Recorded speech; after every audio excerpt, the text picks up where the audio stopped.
passage we selected starts on line 110 and ends on line 121 and features the death of Pyramus after he finds the Veil of Thisbe. I will talk about the first half of our passage and Mike will talk about the second half of the passage we have selected.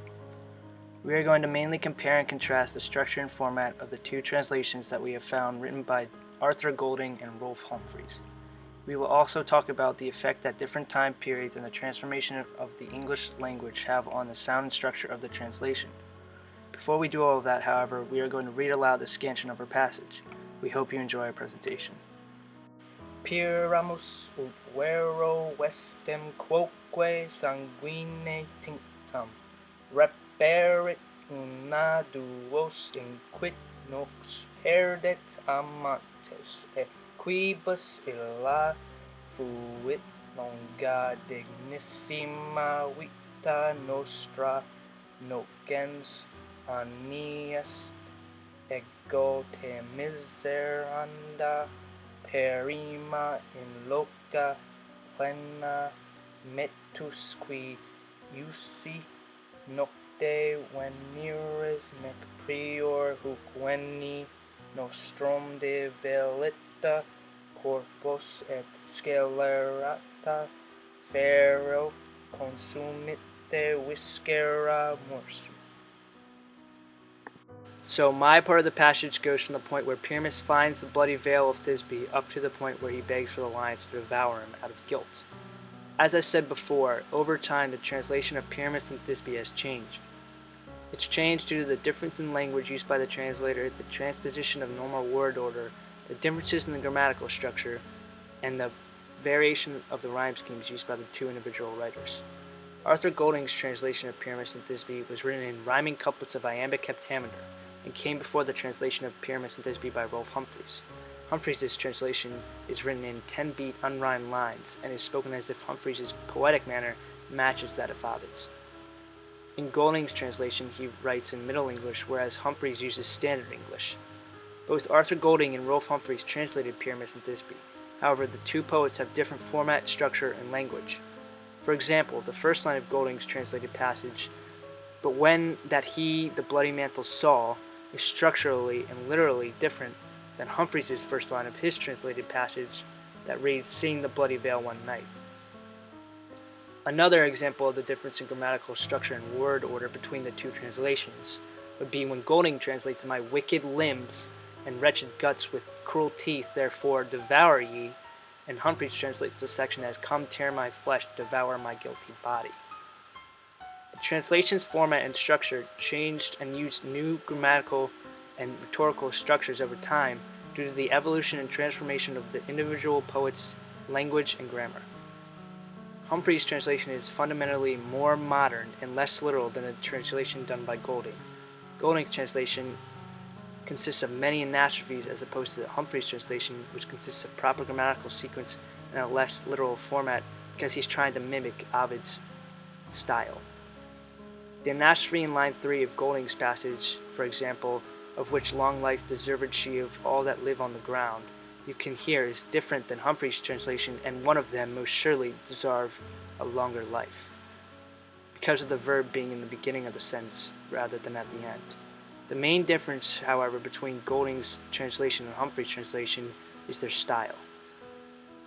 Golding's translation is too literal and written in Middle English, making the reader confused at its grammatical sequence, whereas Humphreys' translation is Standard English, basic and easily readable due to his ability to mimic what it would sound like if Ovid were to speak English and read the story aloud. Overall, both translations are well done for their time and comprehensible, but due to the difference of style and change of time, the translations vary in structure, format, and language. O qui cum quisub hac habe tates rupele ones, septime des opta rene cam vel lamina sesibis, tolet et ad pac ta secum fert abores umbrum, ut quide dit no te lacrimas dedet oscula vaste, accipe nunc in quid nostri cui sanguinis hostas, quoquirat arcinctus de missit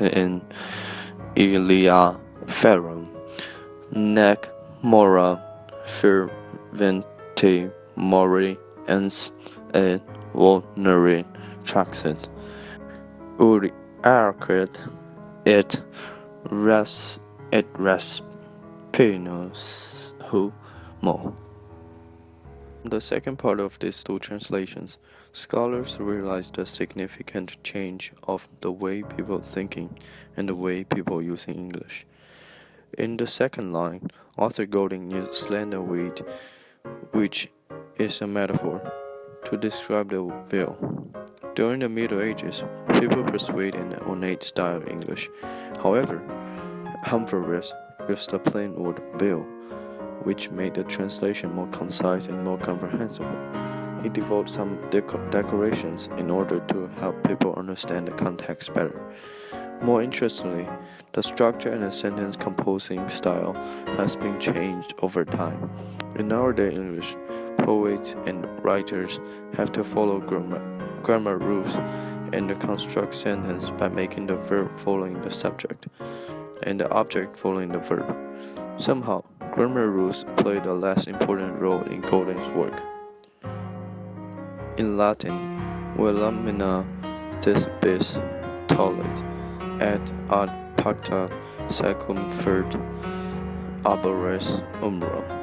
Golding translated as the slender weed that fell from Thisbe up he takes, and stray those bear it to the tree, which was appointed erst the place of meeting for to be. He did not rearrange the word orders in order to fit into the normal structure for two reasons. First, the veil came first in order to emphasize its importance in the entire story. The author intended to emphasize the misunderstanding of situation leading this tragic love story. Second, he used anastrophe to stress the importance of the veil. On the other hand, Humphreys translated as following: he lifts the veil and takes it into the shadow of their tree. Unlike Golding, Humphreys rearranged the words according to grammar and structure. He made it more concise and more comprehensible by using pronouns instead of subordinate clauses. Most of the time, nowadays English is more concise than the Middle Age English. However, using gerund, Golding's translation can be more explicit. While he only used one word bewept, Humphreys has to use a clause. He still run down into its fold. Clearly, 400 years ago, people focused on a more elegant aspect of the translation than nowadays scholars. Last but not least, it's also very interesting to see the parts that haven't changed too much over centuries. Both of these two versions describe the scene that Pyramus was angry at the lion and the desire to be killed, using almost the same exact word order and the exact same words. Golding used "received all my blood too," while Humphreys used "drink my blood too." Just as the evolution of beings, language has their own evolution too. Some elements did not fit into the circumstance, so that they are extinct from the picture. Nevertheless, the others were best fitted to the surrounding, therefore existed, even remain unchanged till nowadays.